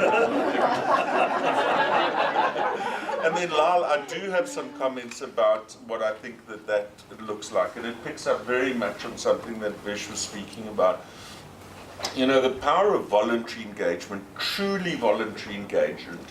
Yes, nudges help, and yes, AI and all of these search algorithms, but if we want to make learning about a voluntary process, you talk about lifelong learning. It's this desire to constantly want to know more, that innate curiosity. How do computers do that? Does AI do that? Does it have that burning passion to explore? I don't know that it does. It learns, but it learns in a programmatic way. And then again, just to pick up, it is funny that we talk about learning programs as if you are computers. We are computers that we are programming. And now, of course, we can actually program the computers to eat the scripts in the call centers, and by lunch, you know, you're out of work. But you can still listen to your clients. I just thought that was funny. Okay, we're going to take one more. All right, so I've given you 2 bites at the cherry, though. This gentleman wanted to go, so I'm going to give him an opportunity. If you stand up. I just wanted an answer on my first question. Oh, okay, sorry. Okay. The first question was about continual learning. That is something that you need to talk to. I mean, this forum doesn't deal with that particular question. So I'm saying is, if you want to ask about whether you need a PhD to be able to consult, then Lyal will talk to you about that. He'll deal with it, and his boss leads. So, all right. Okay, you weren't. Okay, just please. Okay, literally 1, 2, 3, and that's it. So it's been fun. Hi, I'm Kristen. I've got a degree in education, but I'm now a recruiter. So I'm a small business owner who looks for talented individuals. So my question is actually for Colleen, because I'm also a parent of a grade 0 pupil who's going through the system.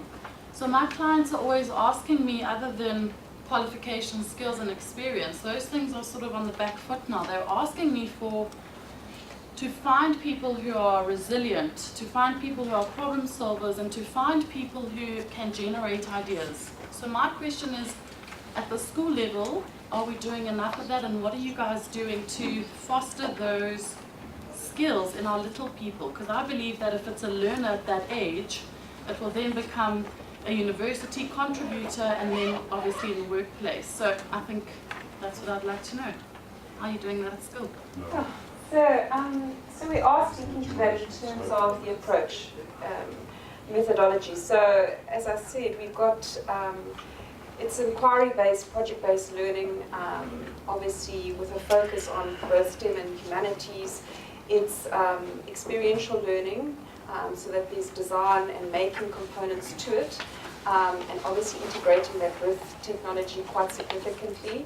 It's Socratic approach in terms of the posing of the philosophical questions in order that they have to answer them at the end. That fosters critical thinking. So all of those 21st century skills actively embed in terms of the learning, the planning for the learning, and then in terms of the realization in the actual classrooms. So it's something we're doing consciously, because often what happens is schools state that they're doing it, and it's almost, it's a byproduct if you're lucky. But we are doing it consciously so that it is addressed. And I think that for us is a key differentiator. Okay, so the other 2, I'm just going to limit to 1 question each, because we have to wrap up. Just introduce yourself, your name, where are you from, your age. So my name is Shannon. I'm from a company called in Africa, and in the job environment, right, we all ask to fill gaps, hard skill, soft skill gaps. And what we've seen in the more developed market, they have, most Ivy League institutions offer dual degrees to meet those gaps. So you offer a couple of MBAs with your engineering, with your doctorate degrees. So my question is now with trying to meet those hard skills, soft skills gaps, and now I have a tech skills gap. What's the current curriculum to meet that gap? Tech skills. Yeah. Current, are you talking about our current higher education department? Well, I'm talking about, given that we are part of in a university setting, what would the JBS do to better encourage learners to be able to meet soft skills, hard skills, and be able to play in innovation? There's a cricket World Cup happening, right? So. Yeah, just hang on. I'll respond very, very quickly, but I think the question was answered at the outset. Is what is the future of universities, and is there a future? And one of the things for us to address is to ensure that it's, we talk about multidisciplinary, but I think we have to go beyond multidisciplinary. And business schools by nature are multidisciplinary, but we as the JBS need to consciously go beyond the rhetoric of multidisciplinary and actually implement it. Just as one small takeaway, if you are an engineer, in my previous role, the top MBA students were always the engineers. I don't know if that's going to be the future though, but it's just an interesting one. But yeah, that is something that we have to integrate within the JBS and within our MBA curriculum.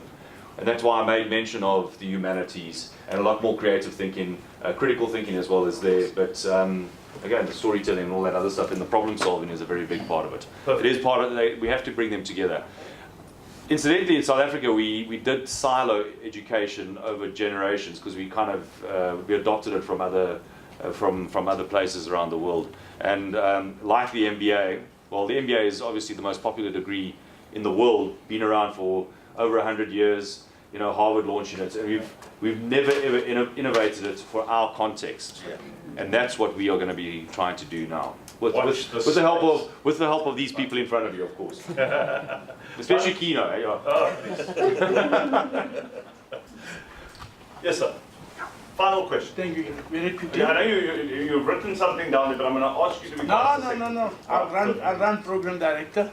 I was going to say you should have just given the audience the questions, take it, all of them, and then the panel respond and take it. It would have saved time. Anyway, very quickly, program director, there's just something missing. I've got a question for Colleen specifically, but I'm in the space and I can help the colleague here of career development. So careers are no longer steady. It changes over time. Many of us are in careers that we would not have contemplated and that we may not have studied for. So we need to look at that. So we've got a project and we have worked with the presidency and we asked the question, who had a 360-degree career? And the audience look at, what's 360 degree? So it's a type of career that our current president has gone through. Business, labor, and politics as well. So the one thing I had that I think we haven't really gone into, Prof. Lyal has mentioned the issue of multidisciplinarity, and I agree we need to take it further. But here's the challenge. Yes, we look at artificial intelligence, but the big thing is also, have we as organization embraced the concept of people serving different roles in the organization and moving them around? So for example, the question was asked, are you in HR, are you in marketing? So who has been, have you in marketing, spent some time in marketing? Have you been in HR, spent some time in HR and operations, etc. So I think that is a concept that we need to dwell up in the future. And I really want to check this is a question just for all the panel members, just to check the concept of the tradings in different departments from an organizational management point of view. Thank you. Thank you. Any comments from the panel, because we are about to wrap? So you requested a response from me in terms of that, and I think that the key here is to identify the interests and passions of the students as they're moving through the system. That's where your staff are critically important, that they're able to identify that, A, and B, also the exposure to the different work that they're going to be doing. So linked to industry being a key component in terms of that project-based approach. And if during that process, students still aren't comfortable with, obviously, a particular direction to go in, I think the concept of internships, etc., should come into play. I know that AI assists with something like vocational guidance in terms of recognizing certain interests and so forth. So I think that those are factors you can bring in. But I think key here is a human element with your staff being critical to foster those interest passions and to identify them where necessary. Okay, perfect. Yeah, I'd just say run a small business. Yeah, I like because I mean, basically, you do it to the point that you made. The HR director speaking, my finance is still speaking, and speaking, cleaner speaking. You even your own PA. Yeah. So that's cool. Okay. I just want to thank everybody. But just quickly, Lyal, you were talking about how we make this work. My challenge is how do we connect people? Because it's good to have these discussions, but we need to be able to connect people for the purpose of trying to narrow those gaps. So chatting to the Colleens, chatting to Vish, chatting to everybody else to see how we can actually come together and get out of our silos. So I don't know how we do that, but we've got all the cards, we've got everything, and my whole thing is we must stop working in those silos. And we have to try and work together and find those solutions.